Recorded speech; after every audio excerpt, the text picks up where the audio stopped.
Gracias, Salvador. 5 minutos son después de las 8 de la mañana. Y como cada jueves a esta hora, tenemos nuestro segmento especial, Perspectivas, que presenta el Rocky Mountain Welcome Center. Y precisamente su directora ya está con nosotros, Diana Higuera. Diana, buenos días, gusto saludarte. ¿Cómo amaneciste hoy? Hola Rodolfo, buenos días. Pues hoy amanecí un poquito, em, no sé cómo decir, no es que me sienta mal, pero me acabo de poner la tercera dosis de la vacuna contra el COVID Ajá. y como que me está afectando un poquito. Oh, ¿verdad? Oh, wow, wow, wow. Pero qué bueno que te la pusiste ya, ¿no? Uy, sí, sí, sí, sí, sí, ya salí de eso, además que ni me dolió. Ya, qué bueno, me contenta mucho.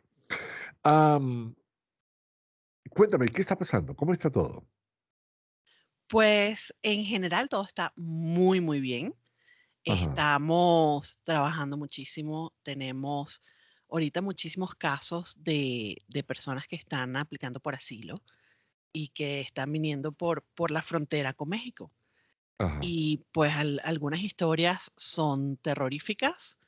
Ujú, Las historias de la gente estando en ICE y detenidos también es fuerte.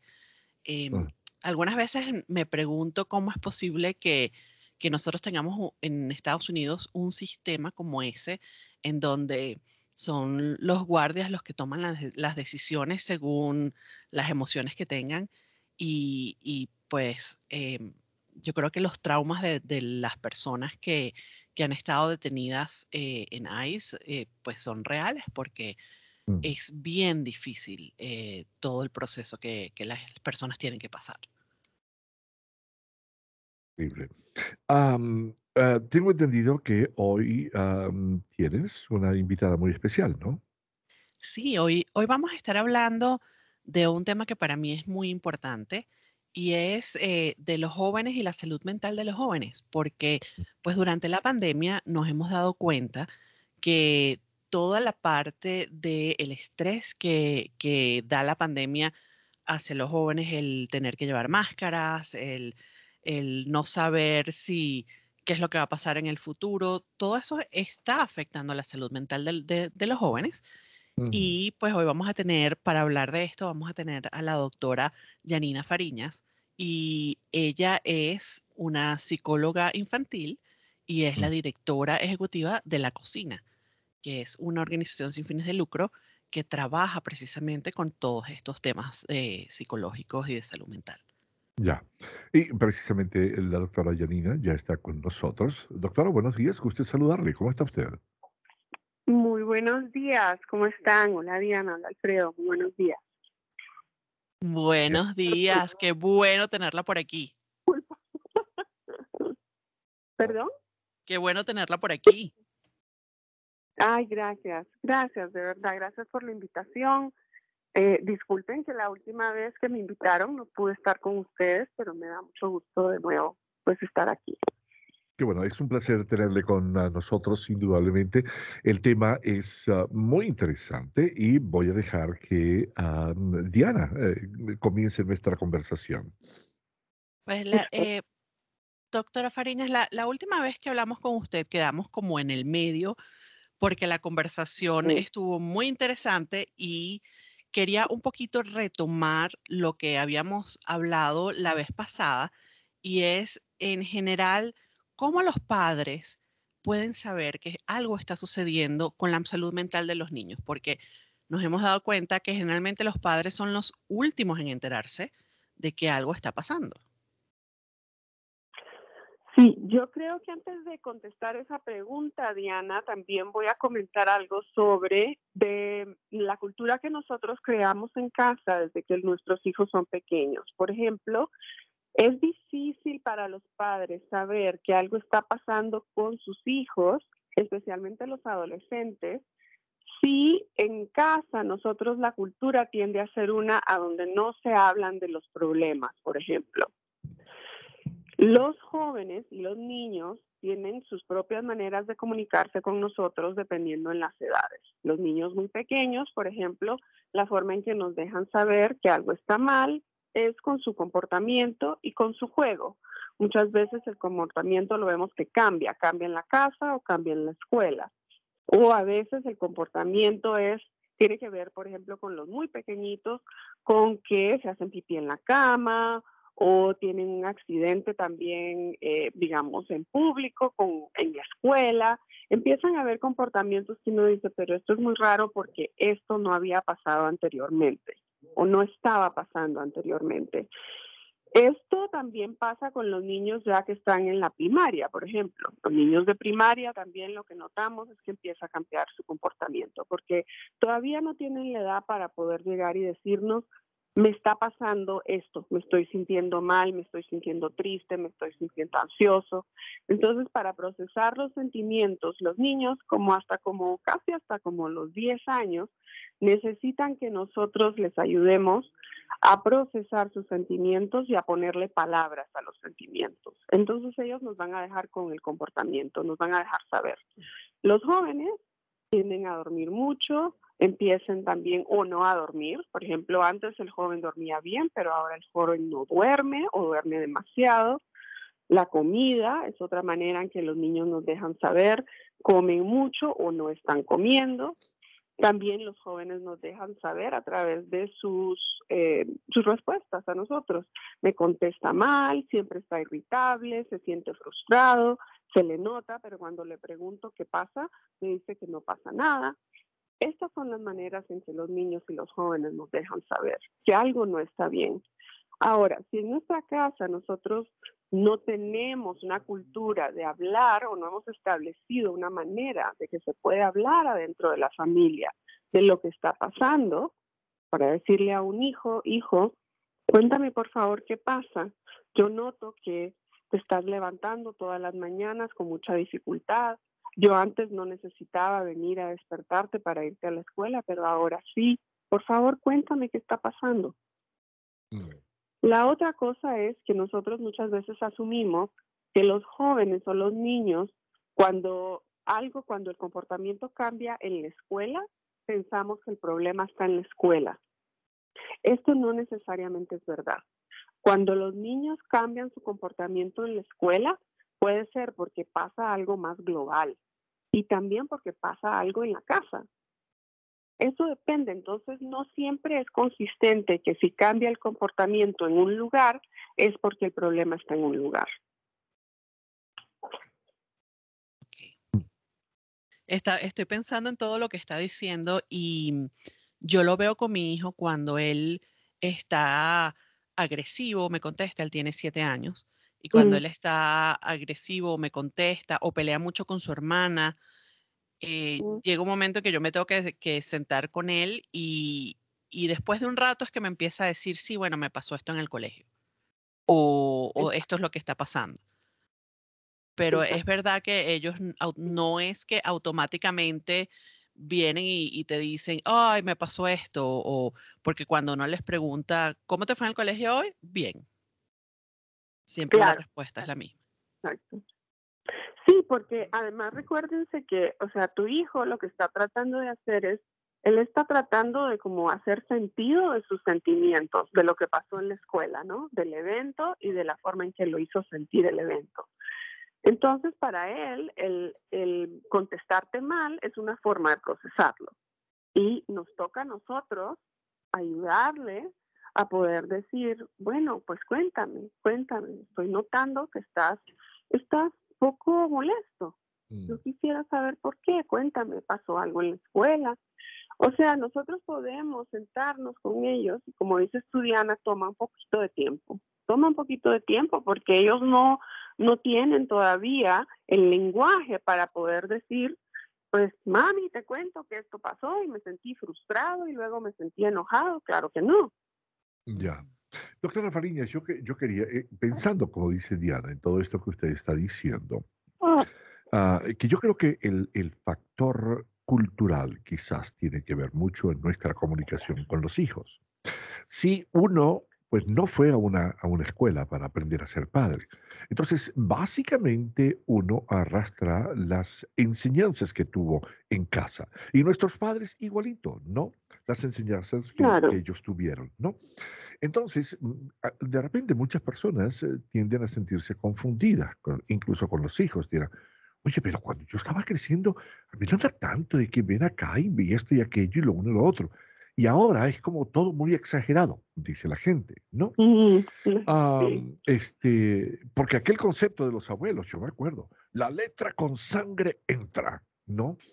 ajá, Eran los dichos, ¿no? De los abuelos, ¿no? Ya, sí, ya con mis padres no era igual. Pero mi madre era la que claro. decía, hay malos maestros para los buenos alumnos, así que ponte a trabajar, ponte a estudiar, ¿no? Entonces, hoy en día nosotros identificamos que sí, que pueden haber maestros que no son tan buenos, ¿no? Y de que Sí, pueden haber compañeros de clase que no son tan agradables también, ¿no? claro. Entonces, ¿de qué manera los padres podrían manejar todo esto? ¿O qué podríamos decirle a los padres para decirle, mira, Sí. no nos podemos quedar pegados en la goma, como dicen en el béisbol, ¿no? Tenemos que adelantar, ¿no? Tenemos que ponernos a nivel, ¿no? De las nuevas generaciones y de las expectativas, ¿no? De hoy en día, ¿no cree? ¿Qué podríamos decirle a los De, padres entonces? sí, definitivamente, es verdad. O sea, las generaciones, efectivamente, vamos cambiando de la manera en cómo pensamos, en cuidar a nuestros hijos, en conectar con nuestros hijos, en todo lo que tiene que ver con la crianza de los hijos. Las generaciones van adaptando y van cambiando. Y tienes toda la razón. O sea, cuando yo también era niña, mis padres a mí, la forma en que ellos me criaron es muy diferente de la forma en que yo estoy criando a mi hija. Entonces, primero está como ese fenómeno sistémico de que de una generación a la próxima, parte de lo que va decidiendo la generación nueva es que ellos van a criar a sus hijos diferente o mejor de la forma en que los criamos nosotros. Por ejemplo, yo veo a mi hija tiene tres hijas, hermanos medios, y sus hermanos mayores, que no son mis hijos, son los hijos de mi esposo, sus tres hermanos mayores, ella los ve que ahora ya están ellos teniendo sus propios hijos y ella dice, no, es que yo voy a hacerlo diferente que ellos, yo voy a hacer esto, yo voy a hacer el otro, como mamá yo voy a hacer tal cosa. Entonces ella también ya está como viviendo ese fenómeno generacional. Mm, Luego también tenemos pues la realidad de la ciencia. En este momento nosotros tenemos más información sobre la crianza de los hijos que hemos tenido en cualquier otro momento de nuestra historia. Entonces, desde el punto de vista de la ciencia, hemos aprendido métodos y hemos aprendido cómo se desarrolla el cerebro de un niño, hemos aprendido cómo se pueden mejorar las relaciones entre padres e hijos. Entonces, tenemos ahora mismo más información de la que hemos tenido anteriormente. Esos dos fenómenos, solo esos dos, tienen mucha influencia sobre lo que estás diciendo. Y lo tercero es culturalmente.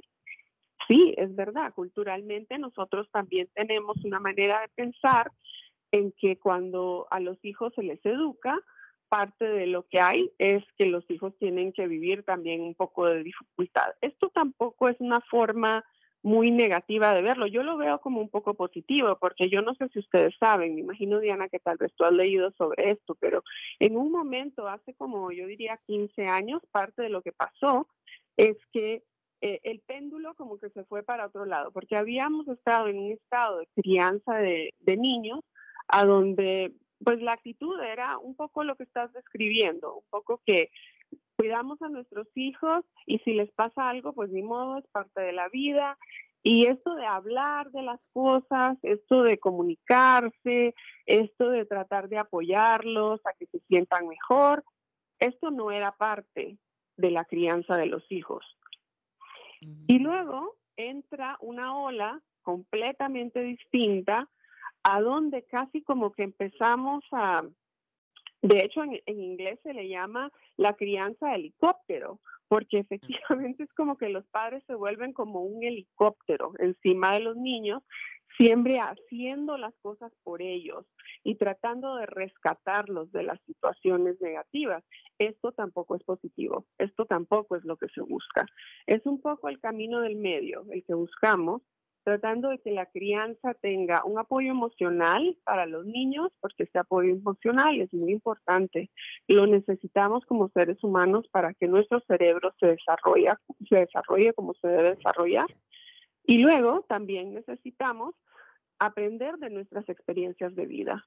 Entonces, por ejemplo, a un niño pequeñito que está jugando en un columpio, que se cae, no de una manera, por supuesto, severa, sino que se cae y como que, pues sí, cae encima del pañal y no pasa nada y empieza a llorar un poquito, eso no, tampoco no lo vamos a ver como que es el fin del mundo, porque parte de lo que está haciendo ese niño es aprendiendo tal vez a no bajarse del columpio de cierta manera.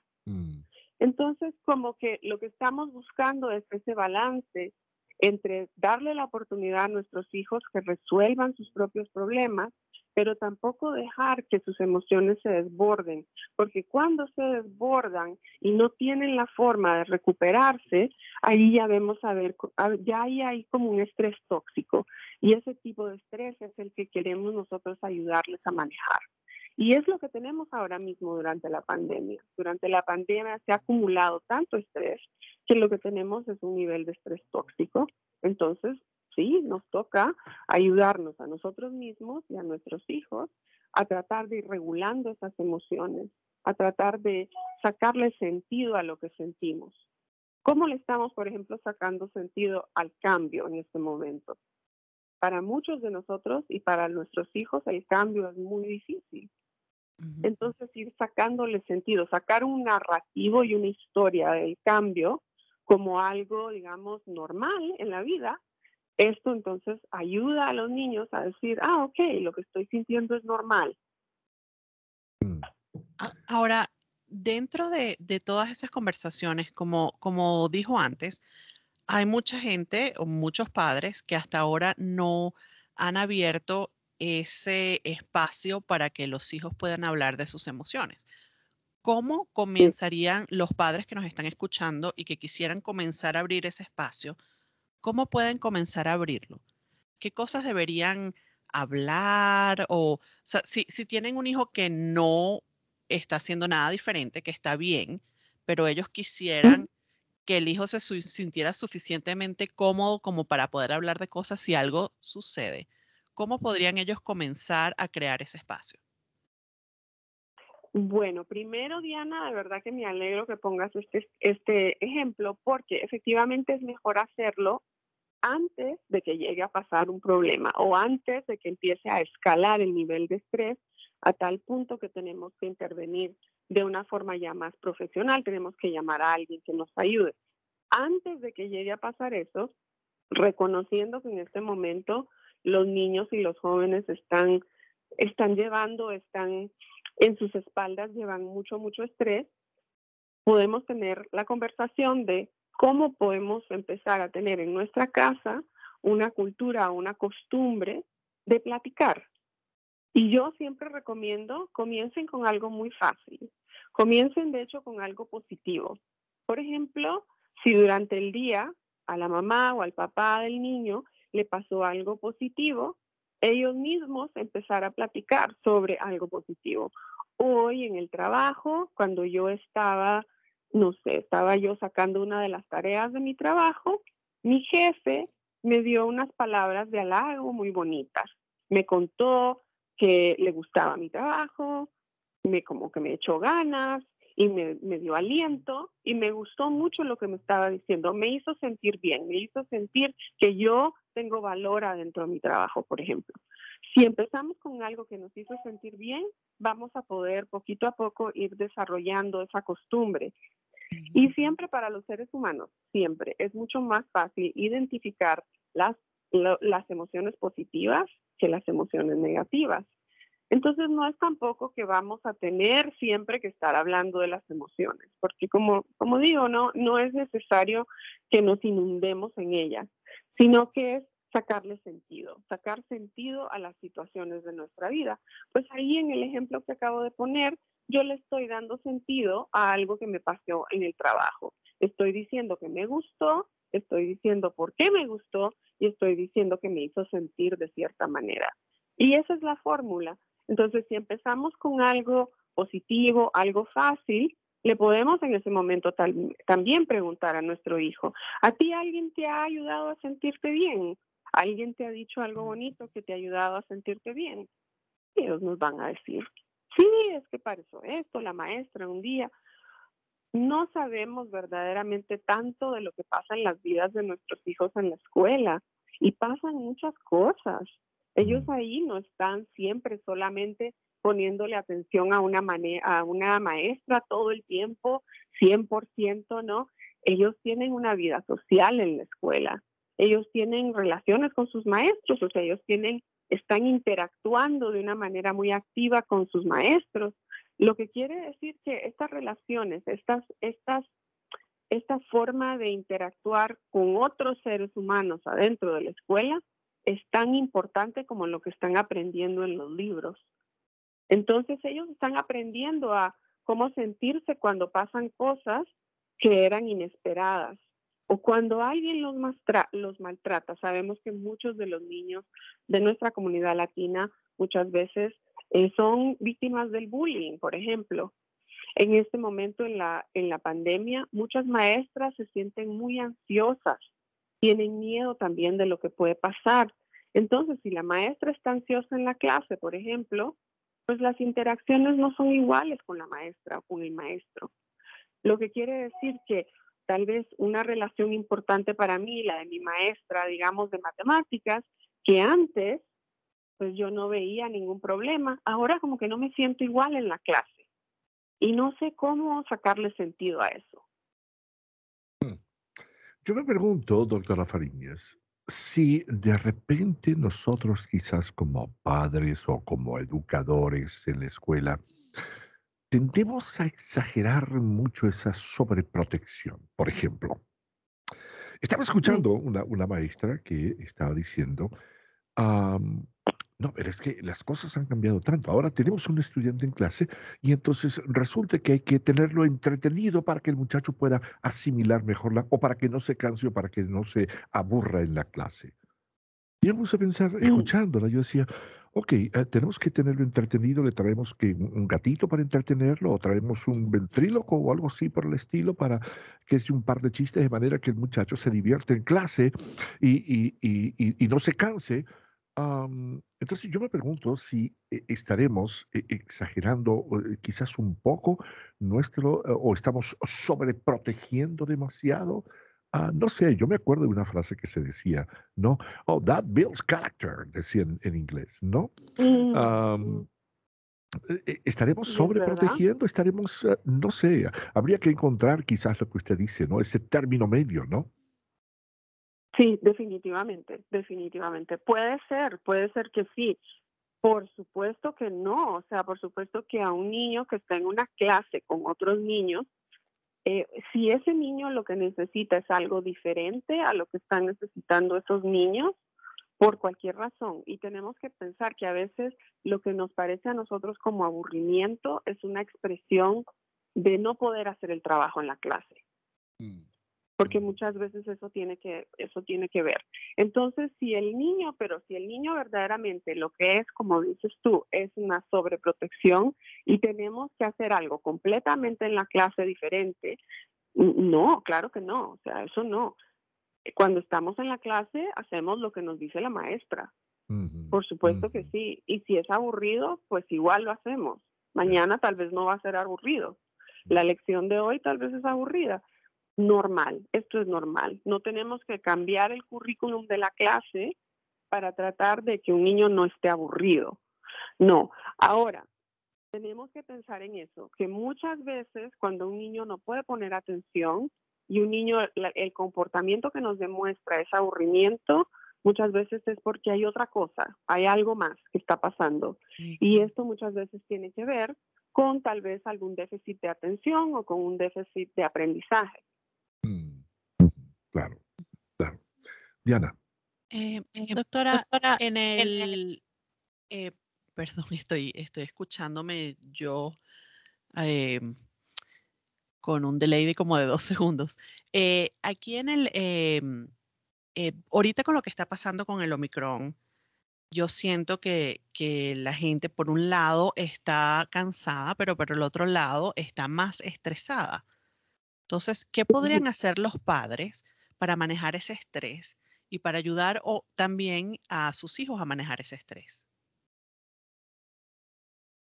Sí, y bueno, la verdad es que el cansancio también es otra causa del estrés, y ese cansancio tienes toda la razón, Diana. O sea, lo que vemos nosotros ahora mismo en nuestra comunidad, en nuestra clínica, efectivamente nuestra comunidad está exhausta, exhausta. O sea, han habido tantas sube y bajas, que están en la escuela los niños, que no están en la escuela, que le dio COVID a un niño en la escuela, que no pueden ir a la escuela, o en nuestro trabajo, los cambios laborales. O sea, han habido tantos sub y bajas, y nuestra comunidad está muy cansada, muy cansada. Entonces, ese cansancio también es otra fuente de estrés. ¿Cómo se puede manejar el estrés? Efectivamente, nosotros como seres humanos en este momento, todos necesitamos destrezas para manejar el estrés. La destreza principal que podemos utilizar para nosotros manejar nuestro estrés es tratar de bajar lo que es nuestra sobreemocionalidad, o sea, lo que son nuestras reacciones emocionales que nos causan como un shutdown, que decimos en inglés, ¿no? Que nos causan cerrarnos completamente, no poder enfocarnos en lo que estamos haciendo, no poder estar presentes. Y luego, para poder hacer eso, necesitamos algunas técnicas como para tener los pies sobre la tierra. Y la segunda destreza que necesitamos es aprender a normalizar el cambio y las olas de cambio que nos vienen. Porque de la forma en que manejamos el cambio es de la forma en que vamos a sentirnos. Y si pensamos que el cambio es algo terrible, que nos va a arruinar la vida, que el cambio no debe de estar pasando porque lo rechazamos, cuando rechazamos algo que ya está pasando, vamos a sentirnos peor y vamos a tener mucho estrés, porque vamos contra la corriente. Doctora, tenemos a María en la línea que quizás tiene una pregunta. María, buenos días, ¿cómo está usted? Sí, buenos días, muy bien, muchas gracias. Tengo una preguntita, mire, hace dos días me ocurrió una situación con mi niño en la escuela, ahorita que se está hablando de eso. Me llamaron que mi niño le había dicho, tiene 11 años, le había dicho a otro niño que le iba a cortar el cuello. Yo estoy muy preocupada. Pero me dijeron que el niño, otro niño se estaba burlando del mío, y el mío tiene tics nerviosos. Entonces, que eso le dijo mi niño al otro. Entonces me hablaron y yo me sentí así casi como que iba a salir porque que era lo que hablábamos en la casa, que si veíamos violencia, que si había drogas, todo ese tipo de armas, todo ese tipo de preguntas. Y y le dije a la maestra, le digo, no, nada de eso pasa en la casa. Y le dije a mi niño cuando vino, yo lo castigué un mes sin televisión y sin teléfono ni nada de eso. Y no sé si estoy haciendo bien o no sé qué tengo que hacer. La verdad, sí, estoy preocupada. Yo sé que mi hijo es incapaz. O sea, no, eso no me preocupa, pero sí me preocupa. O sea, si pudieran darme un consejo, ¿qué es lo que puedo yo hacer? Porque esas palabras yo pienso que las escucho en la televisión, porque pues aquí en la casa básicamente nunca hablamos así. Y yo sé que fue como un impulso tal vez de él, porque pues sí me dijeron que si yo pensaba que él era capaz, le digo, no, obviamente no. Pero quisiera que por favor me dieran un consejo. Muchas gracias, muy amables. Bueno, gracias María. Wow. Muchísimas gracias por llamar, señora, gracias, y gracias por contarnos este ejemplo tan importante, y siento mucho de verdad lo que está pasando con su niño. Cuando usted me dice que su niño es muy nervioso, por ejemplo, parte de lo que yo escucho es que su niño es posible que necesite un poquito de ayuda tratando de sacarle sentido a esos nervios, ¿no? Y es posible, como dice usted, que por cualquier razón él reaccionó en ese momento y dijo algo que él tal vez ahora dice, pues yo no debía haber dicho eso, no quería haber dicho eso. También es posible que el niño no tenga un entendimiento completo verdaderamente de lo que implica eso, decir eso en la escuela. Las escuelas, por supuesto, que tienen que tener mucho, mucho cuidado con una amenaza como esa. Entonces, muchas de las preguntas que ellos están haciendo ellos están haciendo preguntas para asegurarse que hay seguridad en su casa y que hay seguridad para el niño. Entonces, yo le voy a recomendar, y de hecho tenemos el número a donde usted puede llamar, yo le voy a recomendar que usted se asesore, porque una de las maneras, ahora por supuesto que aquí en el radio no tenemos tiempo verdaderamente para hablar de todo lo que es posible, pero como que hay que comprender un poquito más qué es lo que le está pasando al niño. Hay que investigar un poquito más. Desde ese punto de vista, yo siempre recomiendo a todos los padres con los que yo trabajo que cuando pasa algo así, tengan mucha curiosidad, que empiecen a decir, cuéntame, hijo, para ti, ¿qué quiere decir eso? Para ti, cuéntame qué pasó con este otro niño que llegaste al punto de decir esto. Cuéntame lo que estabas pensando y lo que estabas sintiendo. Esto nos ayuda a comprender lo que está pasando con su niño. Le va a ayudar a usted a comprender su punto de vista. Y le va a ayudar entonces a usted a hablar con la escuela. Ya. Esa es mi recomendación. Y me imagino que la escuela debe de tener a consejeros o a psicólogos que trabajan en la escuela. Les recomiendo que platique con ellos. Ya. Esto es bien importante porque esto va a ser de apoyo para usted y su hijo. Qué bueno, gracias, doctora, por contestar la pregunta. El tiempo se nos fue volando. Interesantísima la conversación del día de hoy, doctora Diana. Y ojalá pudiera regresar para continuar, ¿no? Por supuesto, claro que sí. Ya saben que los considero siempre mis amigos y además me da mucho gusto que tengan este tipo de programa en la radio y cuando ustedes me necesitan, yo aquí estoy. Qué bueno. Muchas gracias, doctora. Un placer. Que tenga un lindo día. Diana, nos vamos. Nos vamos. Muchísimas gracias, doctora Fariña, por estar con nosotros y por supuesto la tendremos en otra oportunidad con más preguntas acerca de la salud mental. Y pues sí, nos vamos. Y gracias a todos por escucharnos y nos escuchamos la semana que viene, como Muy bien. siempre, aquí todos los jueves por Perspectivas. Gracias, Diana. Muy bien, hacemos una pausa, 37 minutos después de las 8.